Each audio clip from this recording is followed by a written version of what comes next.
This video is going to be about the conditional statements.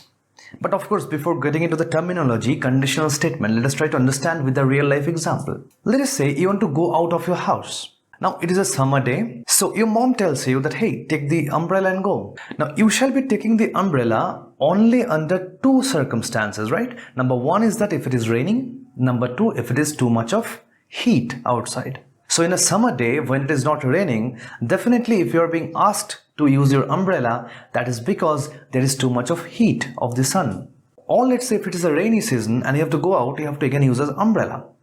So now whether or not you want to use the umbrella, that depends upon whether certain event is happening or not. If it is raining, or if it's a very big summer and very heat is there outside, then I want to take umbrella. Else, I do not. Another example. If my car has fuel, my car will go. If it does not have fuel, it will not.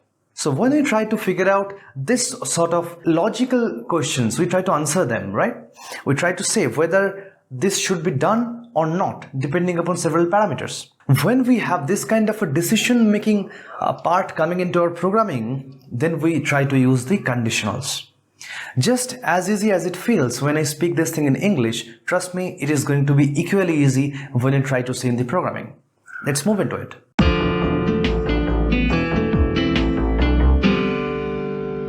So we have already seen how we can work with, let's say, the typical data types and a little bit of variables in Python. So this is time that we go for understanding the conditionals in Python. That is basically the if-else using in Python. So I will create a new script over here, right click, go to a new Python file, write down the name as conditionals.py, right? And that should open up. Now here we shall start writing the conditional statements. Now, what is a conditional statement? A conditional statement basically means when we have a decision to make based upon certain logics. What is the example? Let us say we can have a very, very simple logic like this. If I am hungry, then I should. Otherwise, I should, let's say, if I'm hungry, then I should eat. Otherwise, I should work. So this is a simple thing. This is a simple, you can see there is a decision making, right? Whether you should eat or whether you should work. So this decision making is happening based upon certain logics. What is the logic? Whether I'm hungry or not. So here the logic is hunger, and the decision that is made is basically where I should eat or whether I should work. Now here, if I want to write this thing in terms of Python, there is a very cool way of writing it. So first of all, you can see if I am hungry. So I can make a variable with the name I am hungry. So this one, we can make it true or false basically, because if I'm hungry, whether that event is true or that event is false, we can keep it anything. So let us initially, let's try it true. So I'm saying that I am hungry, this is true. That means I am actually hungry. And the logic will be written over here, the if else, right? So that will be written over here. I am hungry, colon. This is the syntax. If I am hungry, colon. Press enter. And remember, this time you have to start writing over here. Means there should be 4 gaps. Okay, there are 4 gaps. 1, 2, 3, 4. Okay, then you have to write. So if I am hungry, then let's say I'm printing I need to eat. Else, once again colon and 4 gaps, I need to work. So if I run this program, let's say I run the conditionals program, you can see it says I need to eat. Why is it saying so? It is saying so because actually I'm hungry. Because I'm hungry is telling true. So yes, I'm hungry, so I need to eat. So make it false over here. Then it shall say I need to work, because right now it is not hungry anymore. This space that we are giving, this space is extremely important, because if we do not give this space, then it will not consider this particular statement to be a part of the decision of this logic. If it has to be a part of the decision that is made because of this logic, it has to be within this tab. Basically, it's a tab. Tab means 4 spaces, right? You can press the tab key that is on your caps lock key in the left hand side of your keyboard. The same thing will happen. So by the way, PyCharm is intelligent. It kind of understands, okay, if you've given a colon, so you need a tab, so it automatically gives one. But in case you're writing a notepad or somewhere, if you happen to be doing that, then of course this space will automatically not come. You can press a tab. So now that we have seen this particular logic, let us try to go a little bit more complex, because this was extremely easy. So let us see something a little bit more complex. Or let's assume that we want to build a calculator. Calculator is a decision making thing based upon logics. How? Why? See. So in a calculator, what happens? In a calculator, let's say we take 3 inputs. Let's assume like this. We take 3 inputs. One is the first number, 2 is the second number, and 3 is the operator. Means whether it is plus, minus, multiplication, or division, right? So it's a very simple calculator. It just takes 2 numbers and the operator, and it does the given operation, whatever operation we're asking it to do. So now let us try to take 2 numbers. Let us say number 1 equals to 15. If this is the case where number 1 is 15 and number 2 is 30, what you want to do is basically, let's say we want to also take an operator, right? So I'm calling this thing OP. OP equals to, I'm writing, let's say for example, now within quotes we shall write, because this has to be a string, because plus minus this cannot be numbers, right? They have to be a string. So let us say plus. Now what we can do, we can actually try to find out what is the operation and print the result accordingly. Means what? See, if OP is, let's say, plus, then we can go ahead and we can say, so then the result will be num1 plus num2, because you can see this plus, so it has to be num1 plus num2, and then I can print the result, saying print result. So now what you can do, you can see when you got multiple options, you can keep on writing if, because here definitely one thing is for sure, you cannot go for otherwise, right? Otherwise, or let's say else, we cannot write else over here, because if we write else over here, so that will mean everything apart from plus. So for minus also it will come to else, for multiplication also it will come to else, for division also it will come to else. So we cannot write else over here. What shall we write? We shall write else if. So if output is plus, then do this. Else, if output is something else, then do this. Else, if output is something else, then do something like that. So else if is written like ELIF. Means what? Else if, right? So in else if, what we shall write? We shall write that else if operation is minus.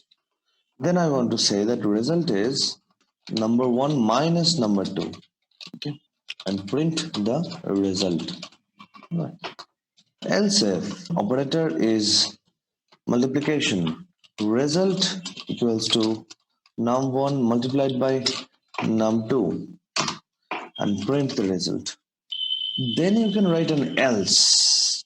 Else, so here we have taken care of, let's say, plus also, minus also, multiplication also. The last thing that is remaining is definitely division. So you can put it in else. You do not need to write down this part. You can just write down else.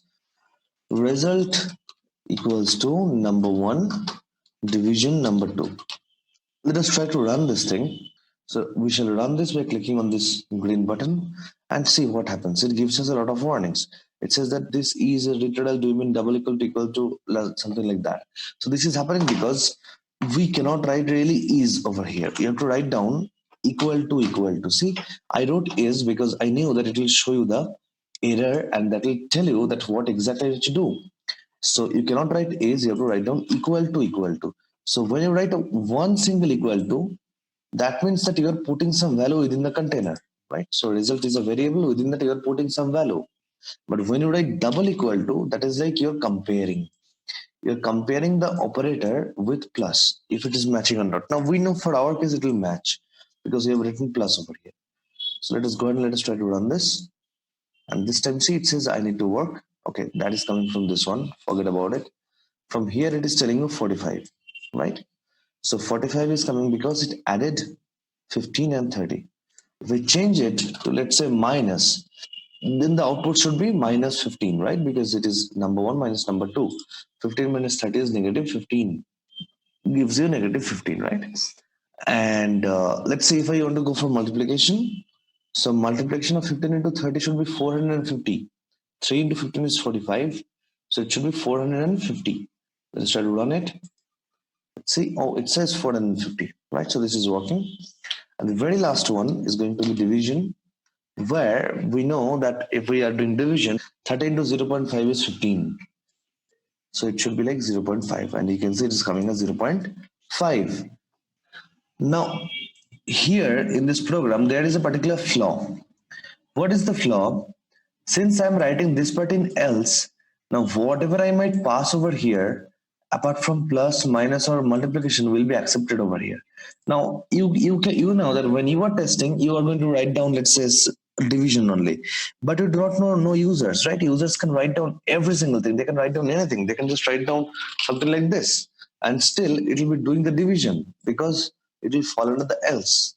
So in this particular case, only because of this particular case, we have to, in a calculator, go with elif here also. We do not need an else.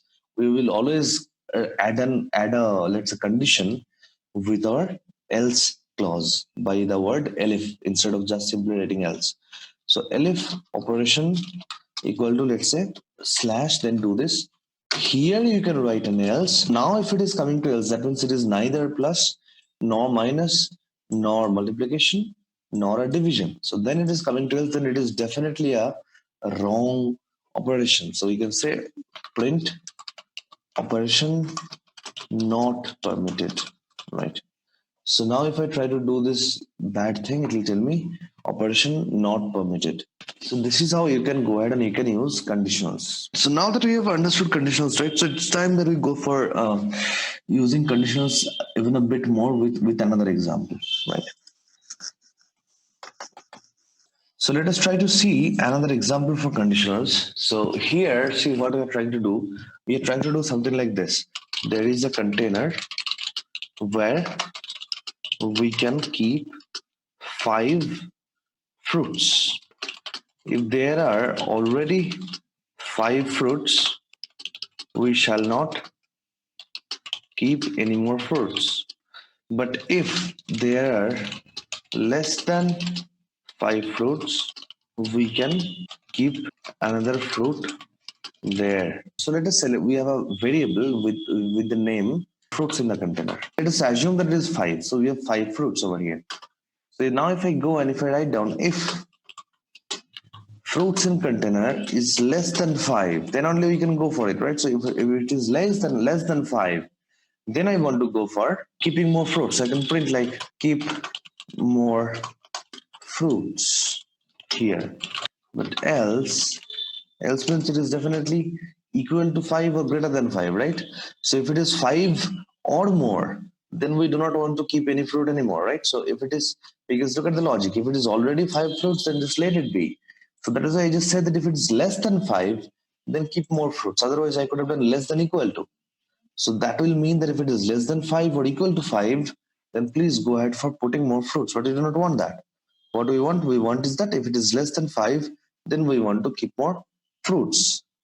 So I'll delete the equal to sign from here, and here I shall write print keep it at other place, right? That's what we shall say. Let's try to run this program and let's try to see what is happening over here. So if I run this, it says keep it at other place. But if I make it, let's say, less than 5, for example 2 or 3, then it will say keep more fruits here.